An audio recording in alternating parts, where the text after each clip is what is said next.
The next 10 minutes of your life are about to be incredibly uncomfortable, so consider this your warning. Let's do a little exercise. I need everyone in the audience to close their eyes. Like, actually close your eyes. All right, now I want you to raise your hands if you yourself or you know anyone who has ever been sexually harassed or assaulted.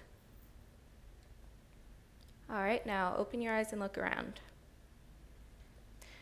So, it's not surprising how many hands there are. Out of every 1,000 sexual assaults, 310 are actually reported to the police, 57 lead to an arrest, 11 cases get transferred to a prosecutor, and 6 rapists will be incarcerated. 6 out of every 1,000. Multiply that out to the 321,500 victims of sexual assault in the United States, just the United States, each year, and we see that 99% of these perpetrators get to walk free among us. Seems pretty bleak, huh? So from the time I was in 3rd grade, my mother had warned me to be careful because 1 in 3 girls wind up getting assaulted or harassed at some point in their life. I didn't believe her. That would never happen to me. I was a good kid. All I did was read and study and play my viola in my suburban, mostly white neighborhood. I was never allowed to go to sleepovers as a result of my parents' darkest fears. I was in no danger. I was safe. At least I thought I was, until the fall of my junior year, when I had been assaulted by my abusive boyfriend. The district attorney later said that I was asking for it. It's impossible to change an issue without having a total understanding of its nature. When we examine something like rape culture, we are presented with 2 words that are heavy enough by themselves. So let's start with the simpler of the 2, culture. The arts and other manifestations of human intellectual achievement regarded collectively. The key part of this definition is collective regard for, meaning that the society acknowledges and fosters the presence of such structures. Defining rape isn't too difficult, but in case you need some clarification, I found what I would consider to be the perfect analogy on Twitter. So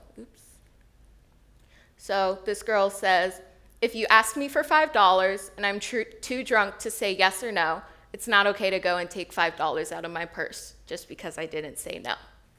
If you put a gun to my head to get me to give you $5, you still stole $5, even if I physically handed it to you.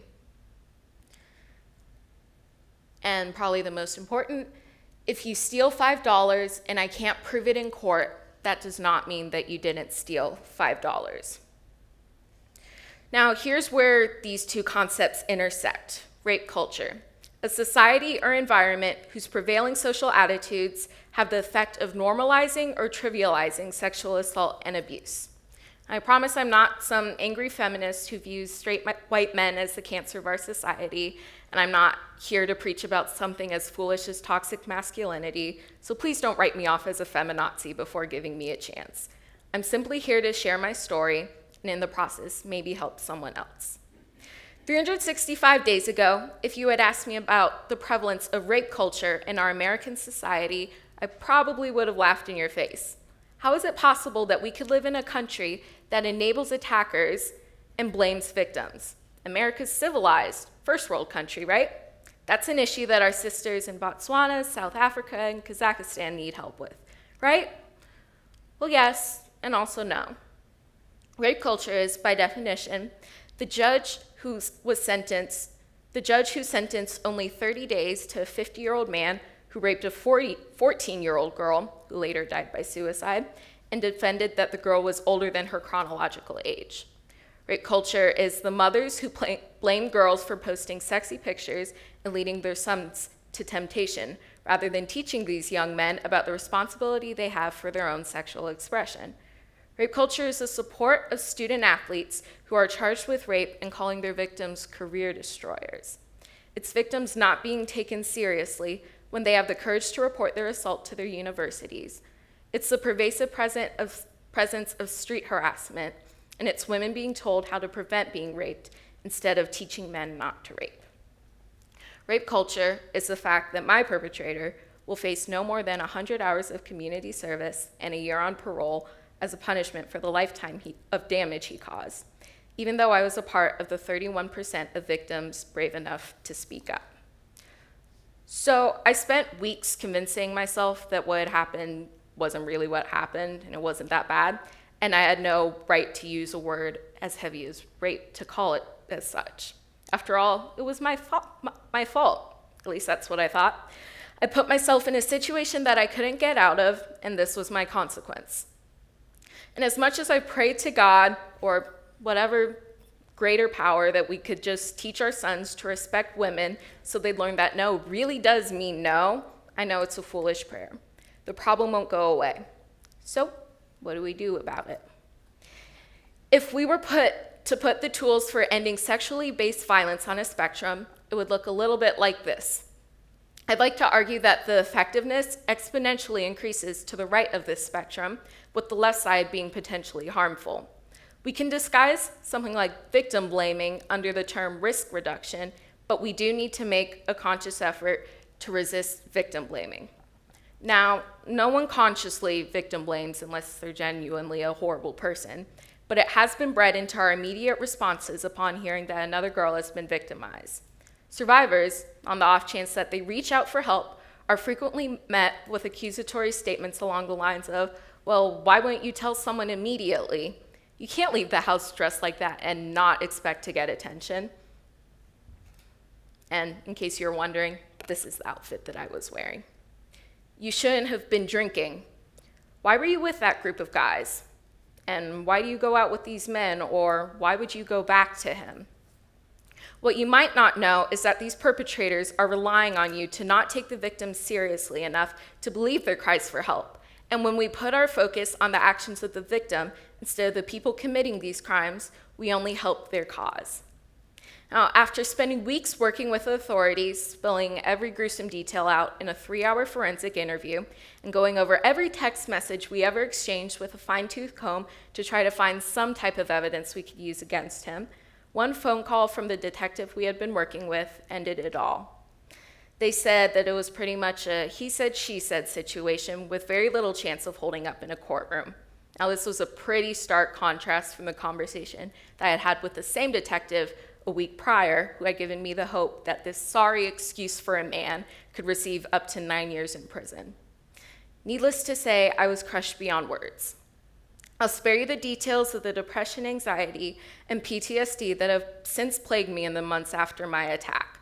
But I do consider myself blessed in that the people closest to me were understanding and compassionate to the best of their abilities. But the only people that could have made a real difference, that is, the justice system, completely failed me and thousands of other survivors. Watching the Trump administration rescind Obama-era guidance on university policies towards sexual assault absolutely breaks my heart because we're moving backwards, making it that much harder for survivors to come forward. Now, I'm not asking you to drop everything that you're doing and lobby to your state senators to get more proactive measures to be instated in our universities and work environments. However, I am asking you to be more than a bystander. As you may already know, sexually based crimes affect a huge demographic. Rape doesn't just discriminate against women.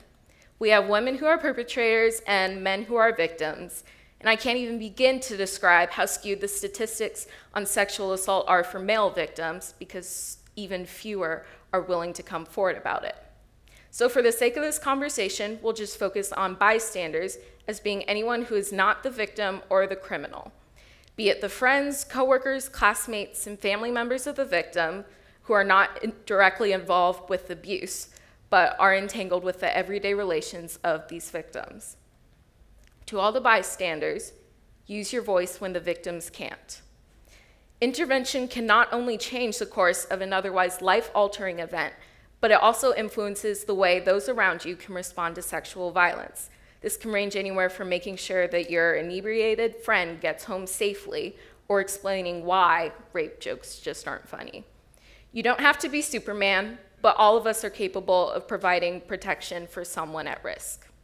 So few people step in when they happen to witness dangerous situations because of some even more dangerous excuses, like, I don't know what to do or what to say, I don't want to cause a scene, it's none of my business, I don't want my friend to be mad at me, or perhaps the most dangerous, I'm sure someone else will step in. Unfortunately, most attacks, and even the events leading up to an attack, have no witnesses. So, going back to the spectrum that I introduced earlier, the hashtag #MeToo stories won't end until we focus on prevention, changing the societal norms that encourage, excuse, or condone sexual violence. To do that, we have to change the conversation. More often than not, victims of sexual assault know their attackers. This comes in direct violation with traditional views of what rape looks like. I wasn't attacked walking home alone late at night, and neither were the half-dozen girls I talked to in the months after my attack. Male victims arguably have it even harder because so few actually want to admit that guys are victims of rape too. The amount of societal pressures we've placed on men makes it impossible for victims to come forward. Why would you want to tell anyone when the rest of the world will just perpetuate the myth that there are no male victims? I'm just a 17-year-old girl, so I can't really speak much to the peer cultures that men experience day to day, but I do know that it's not enough for us to have men who just care deeply about these issues. We need more men, more people really, with the strength to break our complicit silence enough to challenge each other, but more importantly, stand with the survivors among us. How we interact within our inner circles plays just as important of a role in prevention. I didn't think I'd still have to mention this one, but rape jokes aren't acceptable, like ever, like actually never. So instead of just wrinkling your nose when you hear one, call out that person when they stoop to that level of disrespect for the millions of survivors all over the world. When we change the conversation, we can change the culture, and no one is absolved from the role they play in prevention. And please, if you have a story to share, share it. There's nothing to be ashamed of with this sort of thing, unless you're the one committing the crime. All of this is much easier said than done, even though just standing in front of you guys today is arguably the hardest thing I've ever done. Want to know a secret? I didn't need these cards at all. I have this talk memorized like the Pledge of Allegiance, but I did need something to hold on to so my hands would shake a little less. So, at the very least, I urge you all to open your eyes. The main reason why we've made so little progress in regards to reducing the prevalence of sexual violence is that we'd like to think the problem isn't as bad as it really is. We are so shocked when stories like the abuse Larry Nassar inflicted on hundreds of athletes arise in the media, yet fail to realize that these are not anomalies. Ignorance is in fact not bliss in this world. When we label these people as monsters, we are able to compartmentalize their existence in a separate part of our brains and ignore the reality that these perpetrators can be trusted friends, family members, a coach, a doctor, a boyfriend. So, at the beginning of this talk, I warned you on how uncomfortable it might make you feel. Was I wrong? I've given you all the information and tools that I could cram into 10 minutes, and now I leave you with one last question. Are you going to wait until it's your daughter, your son, your sister, your colleague, your friend that's been raped before you finally start to care that there are rapists who will continue to rape others simply because no one cares enough to stop them?